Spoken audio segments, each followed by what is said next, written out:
আজকে আয়োজিত মিলাদ মাহফিল, দোয়া মাহফিল, এই মাহফিলের সভাপতি তার সুযোগ্য পুত্র এখানে উপস্থিত হয়েছেন আমাদের শিক্ষাঙ্গনের অত্যন্ত বিশিষ্ট ব্যক্তিবর্গ,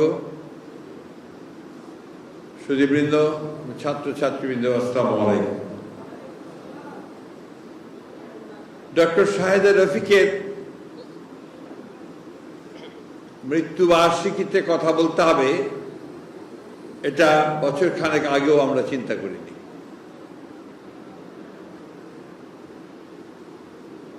আমার মনে পড়ে সেই দিনটির কথা, যেদিন তিনি অসুস্থ হয়ে পড়েন। সেদিন ছিল আমাদের বিএনপির একটি বর্ধিত সভা পার্লামেন্টের অঙ্গনে। আমরা হঠাৎ করে সেখানে শুনতে পাই যে তিনি অসুস্থ হয়ে পড়েছেন এবং সেখান থেকে তাকে হাসপাতালে নিয়ে যাওয়া হয়। And that was her last journey. আমি খুব অসুস্থ ব্যক্তিগতভাবে, হয়তো আসতাম না যদি ডক্টর শাহেদা রফিকের অনুষ্ঠান তার জন্য দোয়া না চাইতে হতো। বাংলাদেশে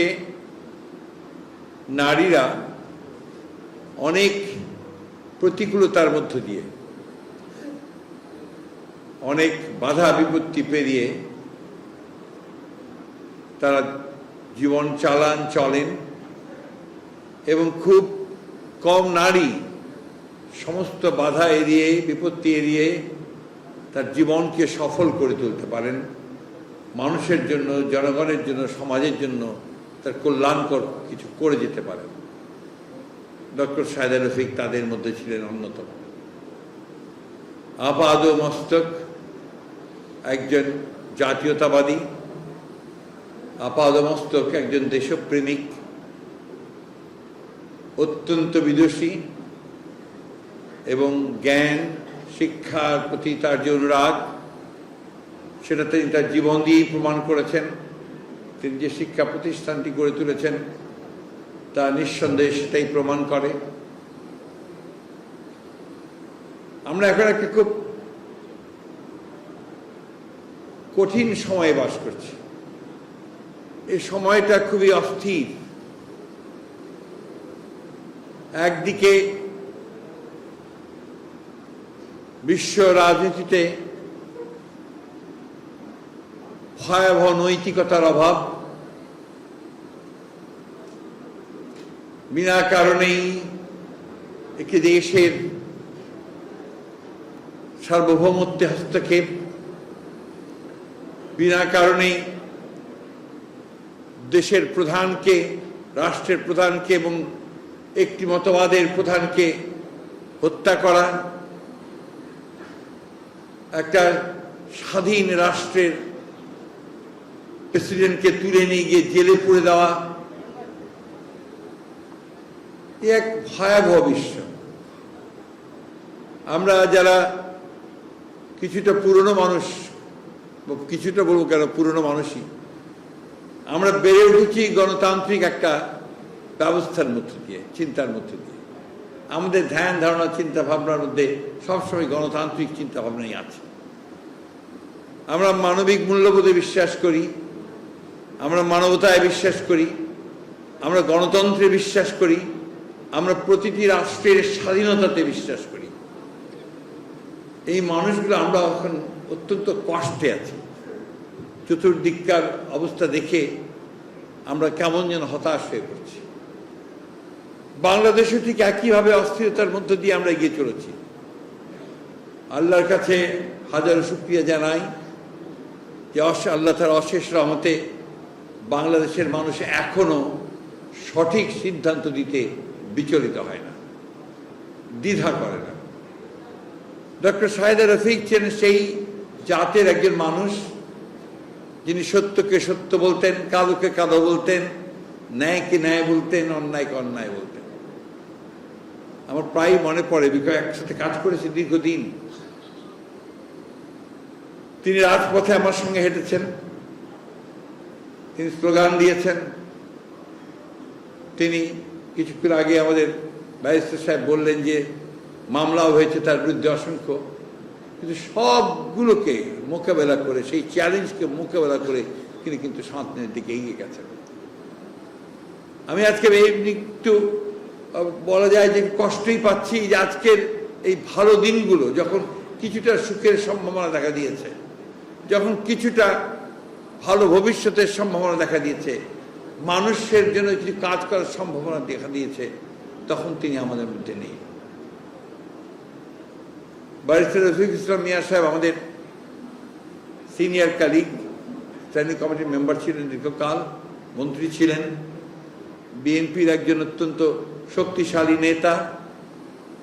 তিনি অসুস্থ হওয়ার পরে তিনি তার স্বামীকে নিয়ে প্রায় স্ট্যান্ডিং কমিটি মিটিংয়ে আসতেন, নিজে হাতে ধরে বসিয়ে দিতেন চেয়ারে,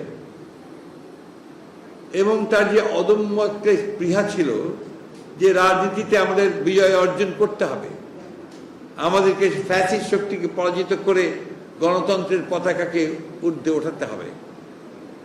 দেশনেত্রী বেগম খালেদা জিয়া তার খুব কাছের মানুষ ছিলেন, প্রায় তিনি তাকে ডাকতেন, কথা বলতেন।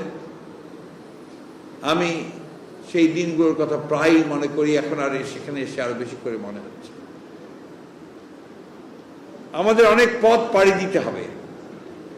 আমরা বিগত 17-18 বছরে আমাদের সমস্ত প্রতিষ্ঠানগুলোকে ফ্যাসিস্ট শক্তি ধ্বংস করে দিয়ে গেছে। সবচেয়ে বেশি ধ্বংস করেছে শিক্ষা ব্যবস্থাকে। আমার পাশে দুজন ভাইস চ্যান্সেলর আছেন, তারা একমত হবেন যে শিক্ষা ব্যবস্থা সত্যি অর্থেই ভেঙে পড়েছে। এটাকে আবার টেনে উপরে তোলা, প্রতিষ্ঠানগুলোকে গড়ে তোলা, রাষ্ট্রকে সত্যিকার অর্থে একটি জনকল্যাণমূলক রাষ্ট্র গড়ে তোলা, মানুষের অধিকারগুলোকে প্রতিষ্ঠা করা, ন্যায়ের শাসনকে প্রতিষ্ঠা করা, সুশাসন প্রতিষ্ঠা করা, আইনের শাসনকে প্রতিষ্ঠা করা, এই বিষয়গুলোকে সামনে আবার নিয়ে আসতে হবে। আমাদেরকে সেই লক্ষ্যেই কাজ করতে হবে। ডক্টর সাইদা রফিকের প্রতি আমরা তখনই সম্মান দেখাতে পারবো যখন তার যে আকাঙ্ক্ষা ছিল, যে ইচ্ছা ছিল, তিনি যে কাজগুলো করতে চেয়েছিলেন, যদি তা আমরা পূরণ করতে পারি। আমি তার সন্তানকে ধন্যবাদ জানাতে চাই যে তার সন্তান সেই ডক্টর শাহ মোহাম্মদ শাহপুর রফিক, তিনি চেষ্টা করছেন এই প্রতিষ্ঠানটিকে প্রতিষ্ঠিত করবার। আমি আজকে তাকে এইটুকু বলতে পারি এবং আপনাদেরও বলতে পারি, আমাদের পক্ষে যা কিছু আইনের মধ্যে সম্ভব তাকে সাহায্য করা, প্রতিষ্ঠানকে সাহায্য করা, আমরা অবশ্যই তা করবো। এটা আমাদের দায়িত্ব বলে আমরা মনে করি। আমি বক্তব্য বাড়াবো না এই জন্যই যে আমি নিয়েই অসুস্থ। এছাড়া আপনার ইফতারের সময় হয়ে আসছে। আমি প্রম করবো আল্লাহ তাআলার কাছে এই দোয়া চাইব, আল্লাহ তাআলা তাকে অর্থাৎ ডক্টর সাইদা রফিককে যেন বেহেশত নসিব করেন।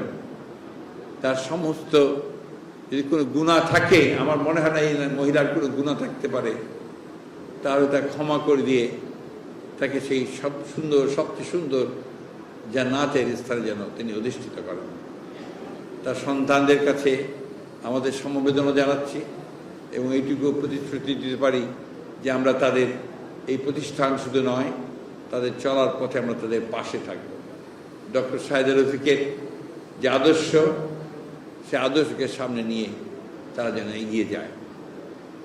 ভালো কাজ সবসময় এক বাধামুক্ত হয় না। আমাদের দুঃখ হয় যখন বেগম রোকেয়ার মতো মানুষকে, এই মহিলাকে, নারীকে আমরা যখন দেখি যে কোনো কোনো মানুষ, কোনো কোনো মহল অবজ্ঞা করে। আমি সেই কথাটা বলতে চাই না যে কি বলেছে, এটা আমাদের দীনতা, আমরা যে কত দিন তার প্রমাণ করে। আমরা মাথা উঁচু করে বলতে চাই যে ডক্টর সাইদা রফিক ছিলেন আমাদের বেগম রোকেয়ারই একজন পাশের মানুষ, যিনি সংখ্যাকে এগিয়ে নেওয়ার চেষ্টা করেন। আমরা গৌরব বোধ করি তার জন্য এবং আবারও আল্লাহ তাআলার কাছে এই দোয়া চাই যে আল্লাহ তাআলা তাকে যেন বেহেশত নসিব করেন। আপনাদের সকলকে আমার কথা বলবার সুযোগ দেওয়ার জন্য আন্তরিকভাবে ধন্যবাদ এবং কৃতজ্ঞতা। আসসালামু আলাইকুম।